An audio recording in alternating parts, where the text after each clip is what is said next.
Karena apapun yang kita lihat, ciptaan Allah. Apapun yang kita dengar, ciptaan Allah. Apapun yang kita rasa adalah juga dari Allah.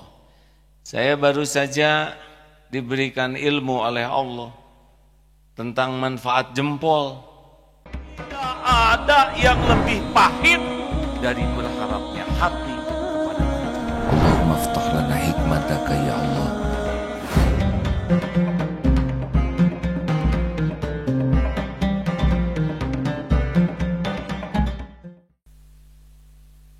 Harusnya mata kepada ciptaan, hati kepada pencipta. Ini dalilnya surat Ali Imran 190 dan 191. Kita coba simak hadirin.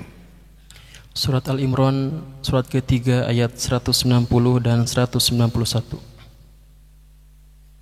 A'udzu billahi minasy syaithanir rajim.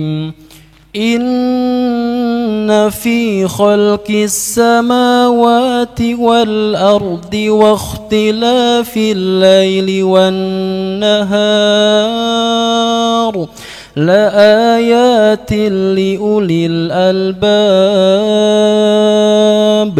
alladzina yadhkuruna Allaha qiyaman wa qu'udan wa 'ala junubihim wa yatafakkaruna fi khalqis samawati wal ard Rabbana ma khalaqta hadza batila subhanaka faqina 'adzaban nar. Inna fi khalqis samawati wal ard.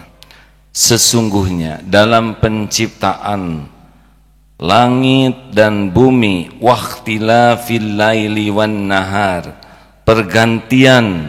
bergantinya malam dan siang, la ayatin li ulil albab, adalah tanda-tanda bagi orang yang berakal, ulil albab. Siapakah ulil albab? Alladzina, yaitu orang-orang yadhkurunallaha, yang ingat kepada Allah qiyama wa qu'uda wa 'ala junubihim, dalam keadaan berdiri, duduk dan berbaring. Wa yatafakkaruna fi khalqis samawati wal ard, dia bertafakur, memikirkan tentang penciptaan langit dan bumi, seraya berkata, Rabbana, duhai Tuhan kami, ma khalaqta hadza batila, tiadalah engkau ciptakan ini dengan sia-sia, subhanaka, maha suci engkau, faqina adzabannar, maka peliharalah kami dari azab neraka. Jadi orang yang disebut berakal itu ulil albab bukan yang nilainya bagus, tapi orang yang berdiri, duduk, berbaring, dua ini tidak pernah lepas, berfikir, berzikir. Tiap mikir jadi zikir dan menafakuri seisi alam. Alam ini bukan hanya langit, bumi, jagad semesta matahari, tapi ini juga ciptaan Allah. Saya juga ciptaan Allah. Seyogianya saudara melihat saya, ingat kepada Allah. A'agim ini ciptaan Allah. Yang membentuk rupa dan tubuh A'agim adalah Allah. Yang memberikan otak supaya bisa mikir adalah karunia Allah. Allah sama. Maka ketika saya melihat saudara-saudara juga seharusnya, Masya Allah, ini semua ciptaan Allah. Dibuat rupa berbeda. Allah yang mendetakkan jantung, Allah yang membulak-balik hati, Allah yang memberikan rizki, Allah yang mengetahui siapapun yang hadir ini, hatinya, pikirannya, amalnya, kesulitannya, masalahnya. Mata kepada makhluk, hati kepada pencipta. Terbang nyamuk, waduh, ini ciptaan Allah. Nyamuk bisa terbang sekecil ini, ciptaan Allah. Nyamuk bertasbih kepada Allah. dan nyamuk akan menggigit siapa yang ditetapkan oleh Allah rizkinya ada untuk nyamuk ini. Ternyata cecak ciptaan Allah, ternyata nyamuk mendekat cecak, cecak bergerak, oh inilah rizki. Betapa rizki itu lebih hebat mendekati yang akan memakannya dibanding yang memakannya mendekati rizkinya. Itu tafakur. Makanya tafakur sesaat itu lebih dahsyat daripada sekedar ibadah tapi tidak bertafakur.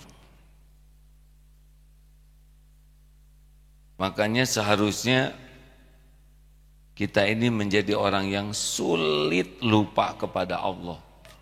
Karena apapun yang kita lihat, ciptaan Allah. Apapun yang kita dengar, ciptaan Allah. Apapun yang kita rasa adalah juga dari Allah.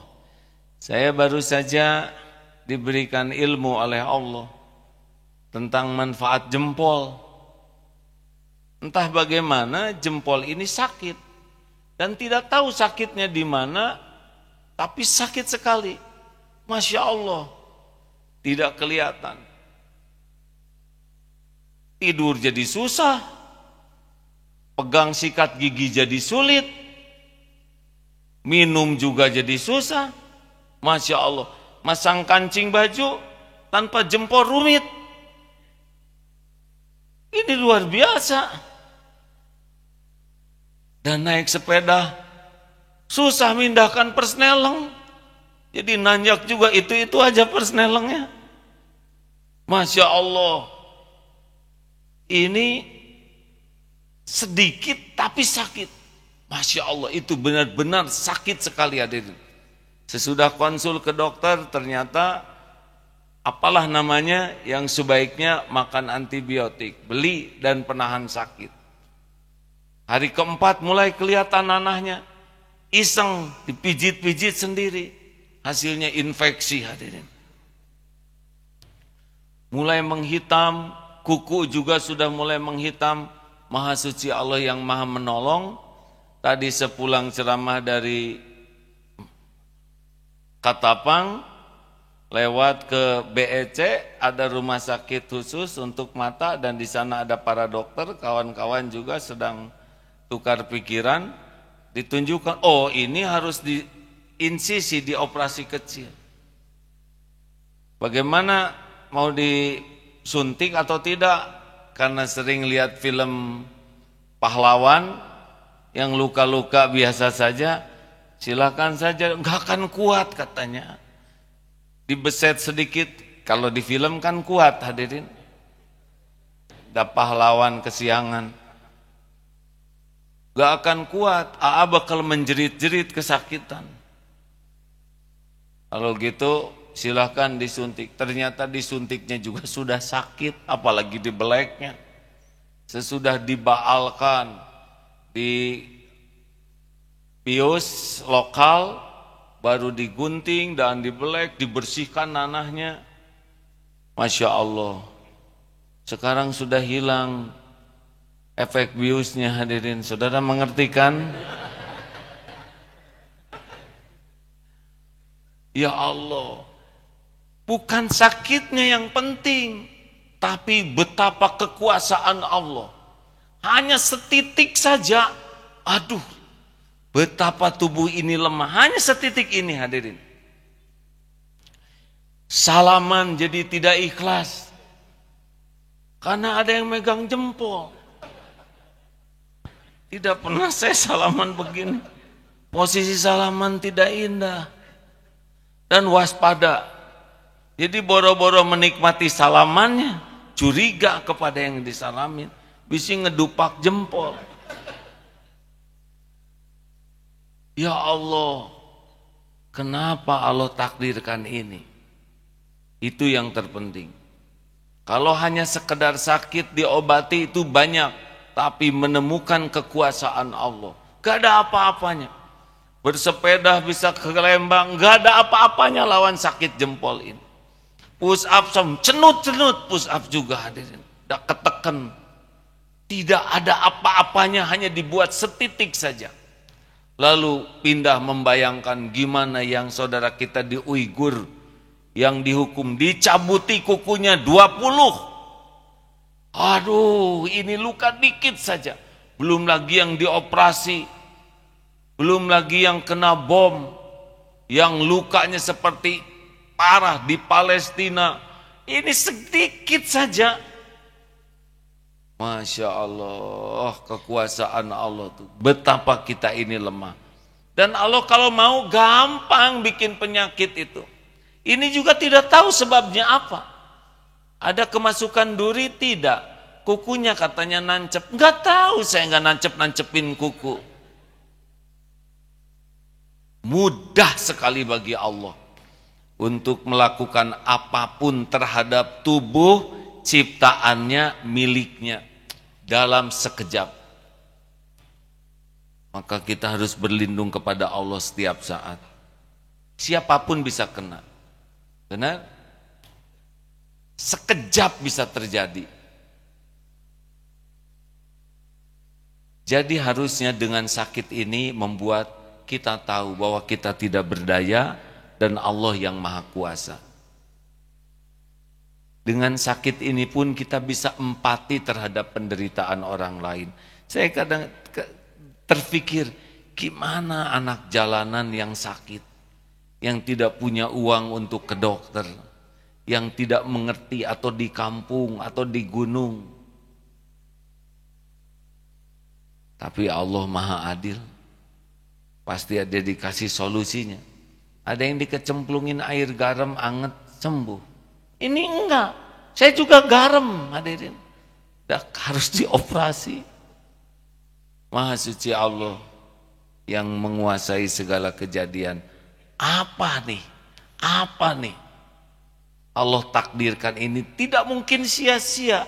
Ini jari semuanya milik Allah. Sakit dengan izin Allah. Dosa apa jempol ini? Baru saya tahu ternyata dengan jempol dibengker gini sulit ngebuka-buka HP, hadirin. Ini dia. Dosa apa? Susah, hadirin. Nulis nggak pakai jempol. Bisa sih cuma rada lemot. Nah, boleh jadi ini jempol turut berperan bikin dosa. Berapa banyak waktu untuk baca WA, lihat internet dengan aktivitas jempol kanan.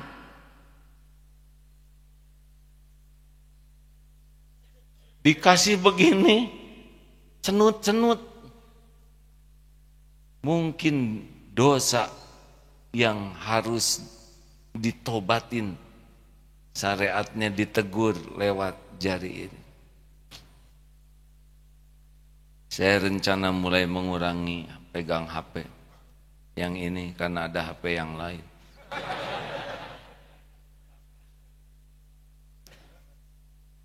Tapi tidak mungkin Allah menakdirkan sakit ini sia-sia. Kalau hanya ketemu sakitnya, ketemu obatnya, tapi tidak menemukan hikmah, berarti rugi. Karena takdir sakit itu tidak ada yang sia-sia.